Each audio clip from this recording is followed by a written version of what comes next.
네, 여러분 반갑습니다. 그동안 평안하셨습니까?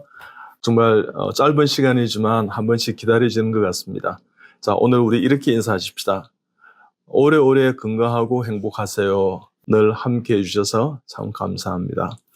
네, 오늘은 고령암 환자 치료에 대해서 이야기 드리겠습니다. 우리 보통의 암 치료에 있어서 대부분 크게 보고 이렇게 나누지를 않고 치료를 하는데, 이제는 우리가 대한민국도 고령화 시대에 접어들었습니다.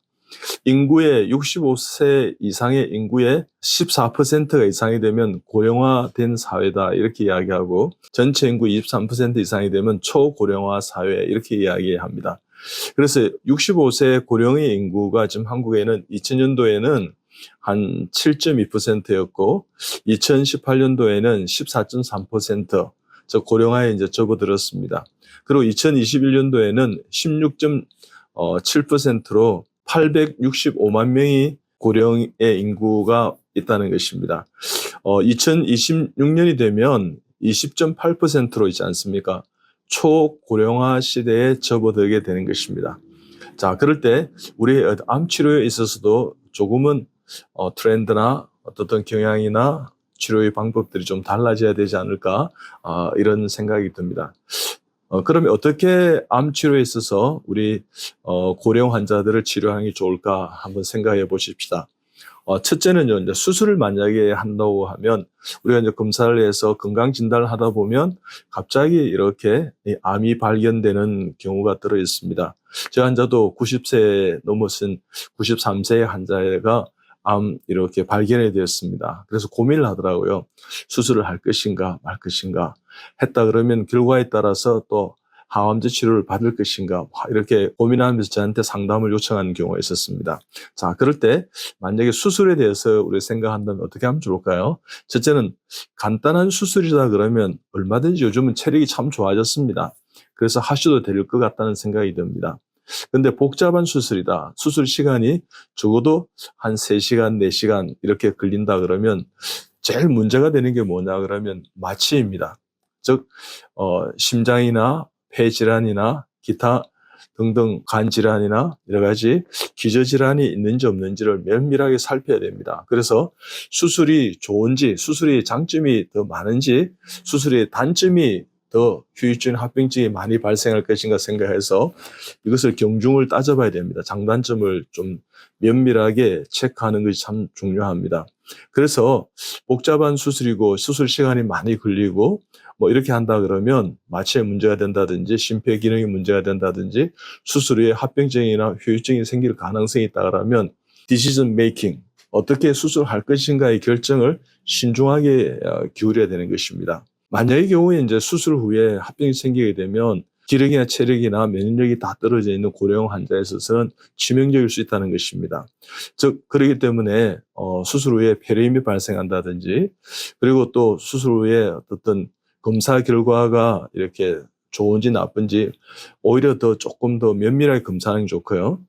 검사를 신중하지 않고 수술을 하다 보면 수술을 하고 난 다음에 합병증이나 후유증이 이제 발생해서 또 깊은 검사를 하다 보면 또 다른 암이 발견되기도 하고요. 아, 이게 1기, 2기 아니고 4기였구나. 또 어떻게 수술 후에 또 발견된 기저질환이 발견되기도 하고 이렇게 될 수 있기 때문에 항상 수술 전후에 고령 환자들은 신경을 좀 많이 써야 됩니다. 그래서 장단점을 살펴보고요.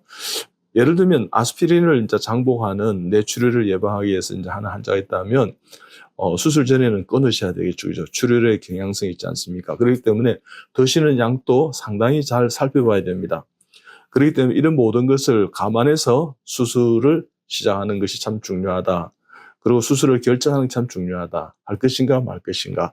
한다면 어디까지 할 것인가. 그런 디시전 메이킹이 참 중요할 것 같습니다. 두 번째는요. 이제 만약에 이제 수술을 하시게 되면 항암제 치료를 하시게 되는데 병기에 따라서요. 할아버지 같은 경우에는 이제 그때 93세 할아버지 같은 경우에는 수술 후에 다른 교수님 환자였긴 하지만 한 사이클 하는 것도 많이 힘들어 하더라고요. 항암제 치료하는 것을 막 버거워하는 게 힘들어 하는 거예요. 저는 다른 파트의 환자이긴 하지만 또 다른 암 환자 같은 경우이지 않습니까? 제가 저희 의뢰했을 때 항암제 하는 좀 신중히 좀 생각해 보시죠. 기력과 체력이 안 되는 것 같습니다. 했는데 병원에서 항암제를 해야 된다고 막 종용하니까 하시게 됐어요.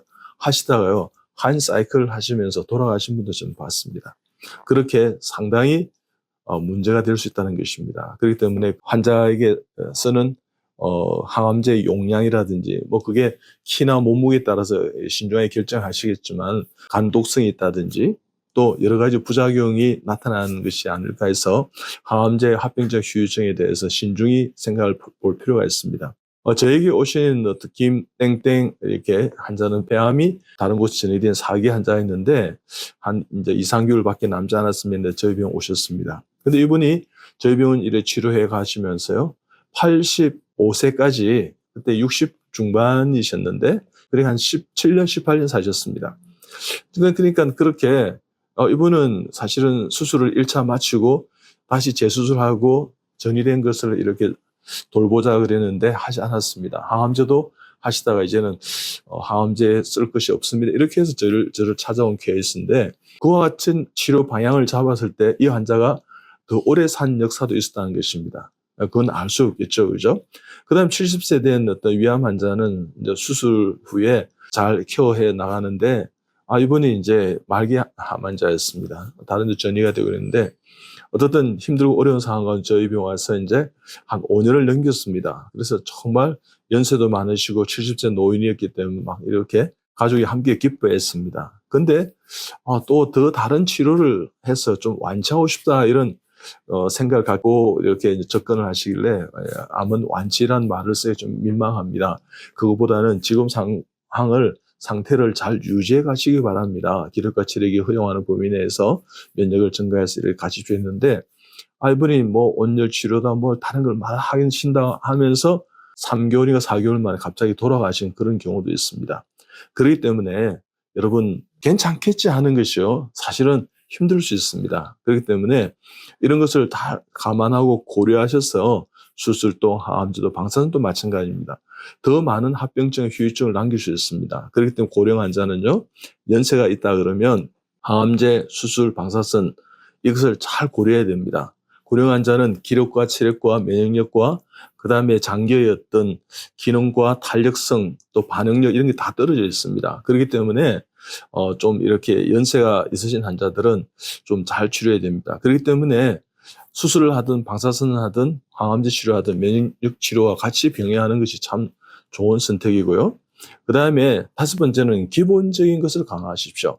제대로 먹고 제대로 배설하고 제대로 마음 잘 다 제대로 호흡하고 제대로 운동하고 제대로 잠 잘 기본적인 잘 하십시오. 그 6번째는 너무 많은 건강보조식품을 드신다든지 더 잘하려고 하다가 정말 힘든 경우도 있겠습니다. 그래서 이런 점을 감안해요. 그럼 이제 마지막 참 중요한데요. 너무 일찍 포기하지 마십시오. 연세가 많기 때문에 수술이 불가하다, 항암제 불가 이렇게 하지 마시고요. 케이스 바이 케이스입니다. 그 다음에 나이가 많으시니까 불안하시니까 닥터 쇼핑을 다닙니다. 검사도 지나치게 많이 하고요. 예를 들면 나중에는 정말 이렇게 힘든 경우가 있을 수 있습니다. 그래서 고령 환자들은 조금 그런 것들을 감안해서 우리가 접근을 하고요. 또 고령 환자들은 또 이렇게 어떻게 보면 VIP 신드롬이 있어서 막 섭섭한 생각하고요. 불평이 많고 자기 위주고 견디지 못하고요. 그 다음에 궁금증이 많고 그렇기 때문에 잘 설명해 드려야 됩니다. 수술 후에는 보호자가 꼭 킵에 서 있지 않습니까? 돌보고요.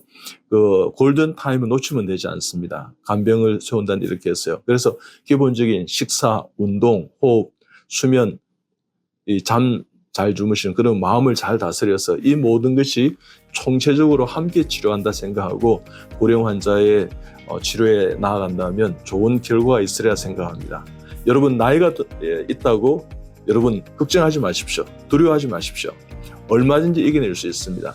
그것은 여러분이 어떻게 잘 선택하느냐 유무에 따라서 결정되는 것입니다. 여러분 응원합니다. 감사합니다.